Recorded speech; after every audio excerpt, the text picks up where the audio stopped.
Sunday का दिन होता है ना, किसी फंडे से कम नहीं होता। और आज संडे का दिन है तो मैंने तो सारे प्लान करके रखे थे कि सारे काम मेरे हुए पड़े हैं और आज मैं कोई भी काम नहीं करूँगी। रात को सारी साफ़ सफाई कंप्लीट करके सोई थी, लेकिन सोते सोते बच्चों ने एक नई फरमाइश कर दी कि सर्दियाँ आ गई हैं तो हमें सर्दियों के कपड़े, हमें सर्दियों की जर्सी, जैकेट्स और रज़ाइयाँ भी निकाल के दे दी जाएँ, क्योंकि अब जो सर्दी है वो नाकाबिल बर्दाश्त है।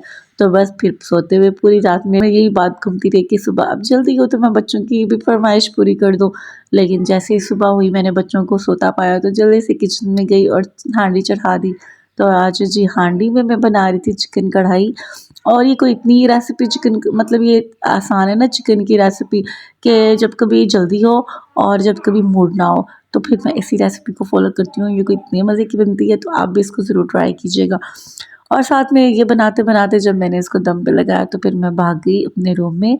और मेरे पास कोई प्रॉपर पेटी तो नहीं है, लेकिन कुछ बैग्स हैं जिनमें ना मैंने पिछले साल के कपड़े सेव करके रखे हुए थे, जिनमें सर्दियों के कपड़े, कुछ जैकेट्स और बच्चों की यूनिफॉर्म्स वगैरह जो लास्ट ईयर वाली थी वो सारी की सारी। फिर जी वो खिलारा सारा का सारा मैंने उनके जागने से पहले ही समेटना था, क्योंकि अगर वो जाग जाते तो उन्हें वो सारी चीज़ें चाहिए होती थी जो उन्हें उनकी ज़रूरत की नहीं थी। तो बस फिर उनकी जैकेट्स निकाल के रखी। और फवाद की जैकेट तो बहुत ज़्यादा मैली थी, उसको वॉश किए बगैर वो यूज़ नहीं कर सकता था। तो कल से धूप ही नहीं निकल रही, तो जैसे धूप निकलेगी वो वॉश कर लेंगे।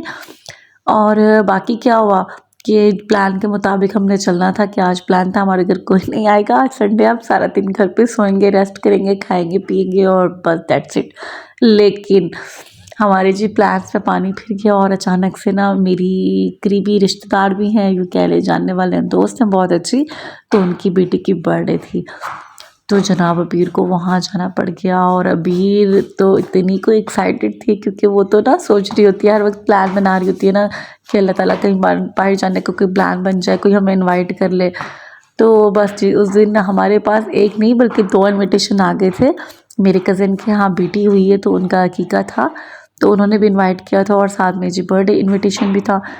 लेकिन मेरा बिल्कुल भी मूड नहीं था, और फिर अकॉर्डिंग टू माय मूड मैं अपना मूड चेंज नहीं कर पा रही थी। तो बस फिर मैंने अबीर को ना बर्थडे पे भेज दिया और अपनी मामी से माजरत कर ली कि नहीं आज नहीं आ सकती, नेक्स्ट किसी दिन आऊँगी इंशाल्लाह मुबारकबाद देने के लिए। तो बस फिर क्या था, फिर उठी और वहीं देखे घर के सारे काम बिखरे पड़े। जो छोटे घर होते हैं ना उनके बेनिफिट्स भी हैं, और उनके ना जो मैं कहती हूँ जो नुकसानात हैं वो बहुत ज़्यादा है। जब हम बड़े घर में रहते थे ना, हमारी ख्वाहिश होती थी काश हमारा ना छोटा सा घर हो और ना हम उसको अच्छे से सजाएं और उसको नीट एंड क्लीन करके रखें, क्योंकि बड़े बड़े घरों में बड़े बड़े सहन, बड़े बड़े कमरे, उन सारी चीज़ों से ना हम इतने कोई एग्जॉस्ट थे। तो बस काफ़ी टाइम से ये प्लान होता था। फिर शादी हुई तो वहाँ पे बड़ा घर, बड़ा सहन, बड़े कमरे, तो फिर वहीं सीन। तो बस तो जब हम यहाँ पे शिफ्ट हुए थे ना, तो मैं सोचती थी कि अब हमारा छोटा छोटा घर होगा तो जल्दी जल्दी सारा काम हो जाया करेगा, और हाँ हमारा घर भी सारा दिन नीट एंड क्लीन रहेगा।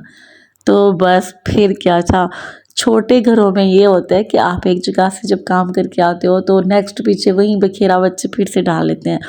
और जब दूसरे कमरे में जा रहे हो तो पहला कमरा ख़राब है, पहले कमरे को साफ़ कर जाओ तो दूसरा कमरा ख़राब है, टीवी लॉन्च को साफ़ करो तो किचन ख़राब है, किचन को साफ़ करो तो हमारा ड्राइंग रूम ख़राब है। तो बस मेरे साथ तो ये वाले इश्यूज़ चल रहे हैं कि कोई चीज़ कभी प्रॉपर साफ़ हो ही नहीं पाती। मेरी कोशिश होती है कि बच्चे एक रूम में बैठें, और उनका मैंने एक छोटा सा बेडरूम बना के दे दिया है, एक बेड रखा है, एक सोफ़ा रखे, नीचे छोटा सा कारपेट बिछा है कि वहाँ पे वो थोड़ी देर खेलेंगे, पढ़ेंगे और उसी रूम को गंदा करके फिर आ जाएंगे जी अगले रूम में। लेकिन नहीं, बच्चों को आधा दिन बेडरूम में बैठना होता है, आधा दिन जी टीवी लॉन्च में बैठना होता है, और आधा दिन तो बड़ी दूर की बात है, 10-10 मिनट का गैप भी रख लें तो बहुत है। वो जी टॉयज़ अपने एक रूम में लेके जाएंगे, फिर वहाँ से अगले रूम में शिफ्ट करेंगे, और उसके बाद अगर मेरे घर में कोई आ जाए तो आप यकीन जाने मेरे घर में तो बिठाने की भी कोई जगह नहीं होती। और मुझे इतनी कोई शर्मिंदगी होती है कि अब मैं किस रूम में उन्हें बिठाऊं, क्योंकि मेरा जो सारा घर है वो सेम बेडरूम, सिटिंग एरिया और टीवी लॉन्च सब कुछ एक ही बना हुआ है। तो बस अभी जनाब फिर उठी और अपने घर के बाकी काम काज देखे। काम काज तो ऐसे थे जैसे कि मुँह झाड़ के मुझे ही देख रहे हो। तो बस फिर मैंने शुरू किया जी घर की फिर से साफ़ सफाई से। बच्चों को खाना खिलाने के बाद फिर गंद हो गया था तो थोड़ा थोड़ा साफ़ सफाई कर लेनी बहुत ज़रूरी समझी। और जी साफ़ सफाई करने के बाद जी घर को समेटने के बाद अभी बारी थी मेरे ना जो ड्राइंग रूम का जो पर्दा है ना टीवी लॉन्च का, वो काफ़ी टाइम से निकला हुआ है। फवाद खेलते हुए उसने वो कील निकाल दिया था। गलती से कील निकल गया था, तो अबीर के बाबा ने सहमति नहीं की ठीक करवाने की, क्योंकि ये भी मेरी ड्यूटी में शुमार होता है कि ये भी मैं बनवाऊँ। तो बस उस दिन तो मुझे गुस्सा ही लगा हुआ था। मैंने कहा कि आप लोगों को पता ही नहीं चलता घर के काम जो पड़े हुए, जो मर्दों के करने वाले हैं वो तो आप कर लिया करें, नहीं वो मुझ पे ही छोड़ देते हैं कि यही करेगी।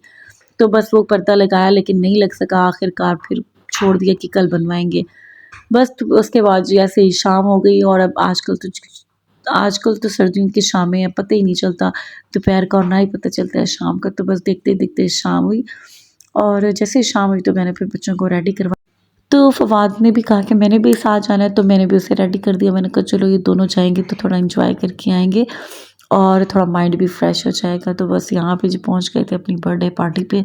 तैयार होते हुए फवाद थोड़ा सा तंग करता है, लेकिन उसे ना आउटिंग का बहुत शौक है, गैदरिंग का बहुत शौक है, और वो मुश्किल ही घर बैठते हैं।